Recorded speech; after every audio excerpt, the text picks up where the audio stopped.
All right, I am back here talking New York Yankees baseball with their beat reporter from the New York Daily News. Kristie Ackert is on the line with me today. Kristie, welcome, and how are you? I'm good. How are you? Doing pretty good, and obviously, Yankee fans are very disappointed their team did not make the World Series. Somebody who covered this team day in, day out this year. What was your big takeaway from the 2020 season for them? They ran up against.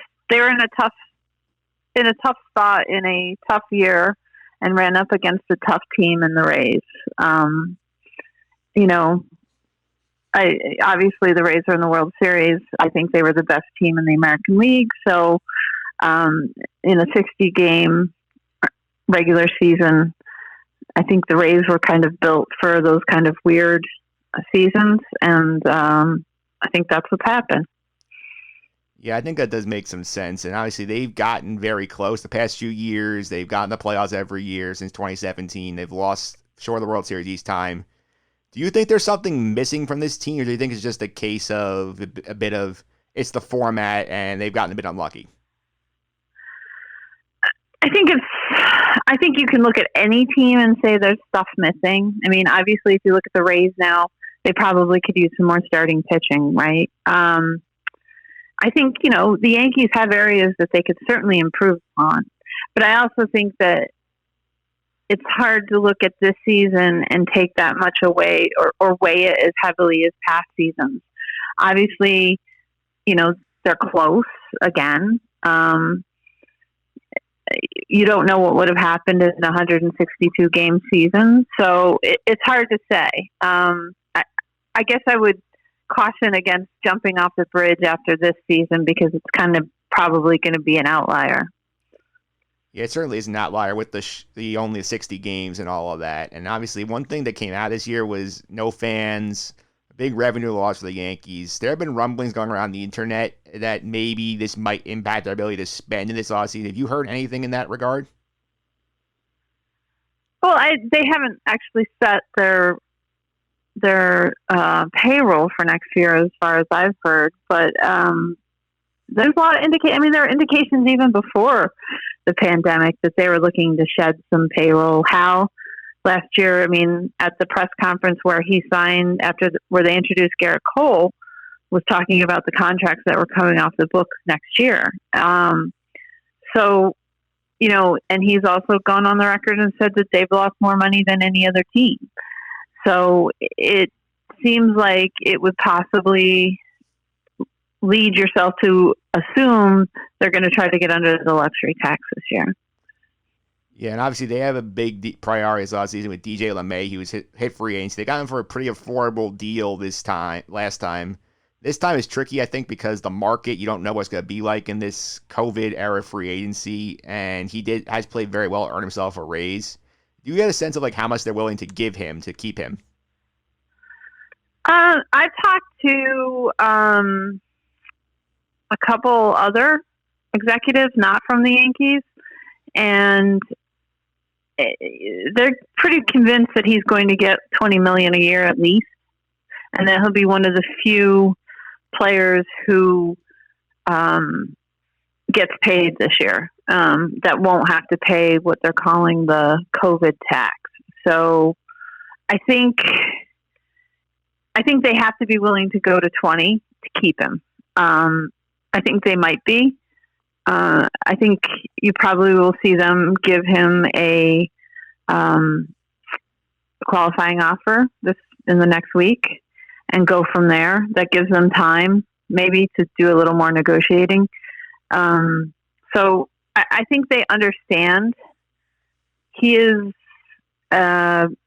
incredibly important to them. I think they understand that. I think they realize he may be the guy that they have to spend for and then maybe shed contracts someplace else. Yeah, it definitely makes some sense. And I want to ask you about a theory that I think I talked to Joe Sheehan on my podcast last week, and he proposed that maybe the Yankees be a little conservative with LeMahieu because of this big class of free agent shortstops that come up after next offseason with Francisco Lindor, Carlos Correa, that crew. You see a scenario maybe out there where the Yankees say maybe this is too much money for our value. Maybe we'll just ride with somebody else for a year and in 2021 go for a big shortstop and put Gleyber Torres back at second base. I mean, that's a possibility. I would probably say that's their B option. I think they want him back because he gives them so much versatility. He gives them so much in terms of, defensive versatility, offensive ability. I mean, they need more of him in the lineup rather than less of him. You know what I mean? They need more like him.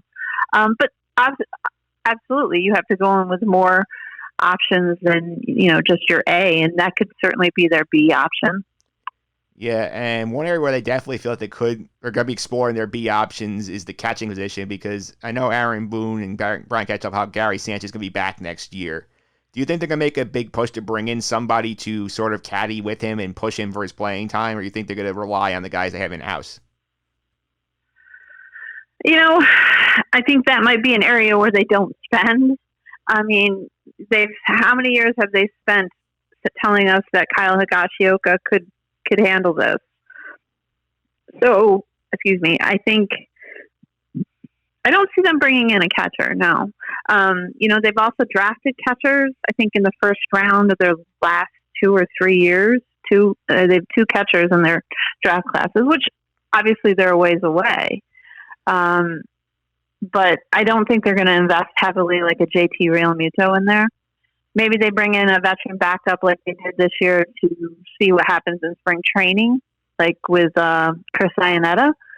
But I can't see them investing that heavily in there. Yeah, I don't think so either. I feel like they have bigger needs, especially in the starting rotation, where they have 2 big free agents in Masahiro Tanaka and James Paxton. Do you think they're more likely to bring one back than the other? Tanaka. I think they're more comfortable with Tanaka. I think they could probably get a team-friendly deal with Tanaka. He seems comfortable here. He's, in the final weeks of the season, he started getting a little nostalgic about his Yankee career. He's one I think you could possibly give the qualifying offer to, and he would take it. I mean, it's a lot of money this year, but that could be a safe route to go while you're waiting for, a David Garcia and a Clark Schmidt to develop and a Michael King to develop into what they're going to be. So I mean, with Paxton, there's obviously some reward if you offer him a qualifying offer. If you get him for that money and he's healthy, he's a good pitcher when he's healthy. He's very good, like he was at the end of last year. But then you're also taking the risk. The man has had a long list of injury issues, and you have to worry about. I mean, he ended the season on the IL. You have to worry about where that goes. So, I would say Tanaka seems like the safer bet for me. Yeah, do you think they're going to explore bringing in any external starting pitchers, or you think they're focused more on retaining some of their guys and relying on Luis Severino coming back, Domingo Germán coming off the suspension, and some of the younger guys sort of fill out the rotation? I think if they do spend on free agent pitching, I don't think it's going to be high end. I don't think it's going to be Trevor Bauer. I think you might see some, there's always some veteran. I haven't even looked at the list yet. I apologize, but there's always some veteran, pitchers out there that are available. You can bring them into spring training on a minor league contract and see how it goes. I think that would be probably what I do. Severino probably won't be back until July. Germán, we have no idea what he's going to be because he hasn't played for over a year. And even at the end of his time last year with the Yankees, they were starting to move him to the bullpen. There was something about what he was doing that they were not comfortable with. They were going to use him in a piggyback situation. So, and that may have been innings limits, but even still, with missing a year, his innings are going to be limited again. And again, there's a saying in baseball, don't believe what you see in April and September. I would add, don't believe what you saw in 2020 either. They're going to go in with very hopeful about Debbie Garcia and Clark Schmidt. They saw some really great things for them. I don't necessarily know that that's going to be 100% what they expect going into 2021. So I think you would have to have some kind of insurance in spring training on that. Yeah, I would agree with you there. I also feel like that Brian Cashman definitely has to be looking at his bullpen to try and bulk it up because injuries took away from that unit. And at the end of the year, they only had three guys they trusted in there. Do you expect him to try Yeah. and go look for more bullpen arms by either a trade or trying to sign a couple of free agents? I would think that they would be looking at trading, yeah, making a trade there to do that. I mean, first of all, they have to decide about Zach Britton. I would think in a normal year it would be a no-brainer to pick up his option. He's been very good. He was reliable, and quite frankly, with the way Chapman's last two seasons finished, you might want to have Britton closing in the playoffs at some point. Um, but they have to deal with that first. I could see them looking to trade Adam Ottavino. Clearly, they've lost faith in him, or at least in the playoffs they did. And maybe he needs a change of scenery. But again, they're going to be. I think they're going to be limited by their financial abilities this winter, and their bullpen. If they do re-sign Britton, I think they're going to be pretty locked in right there. Yeah, the finances obviously are an issue, but we know they do have a very deep farm system. Do you think Cashman sort of looks at that as a way to sort of get creative with his team and say, you know what, maybe I'll take some prospects and pick up somebody who can help me without having to go splurge a ton in free agents? Do you think it could go that route, sort of augment the roster?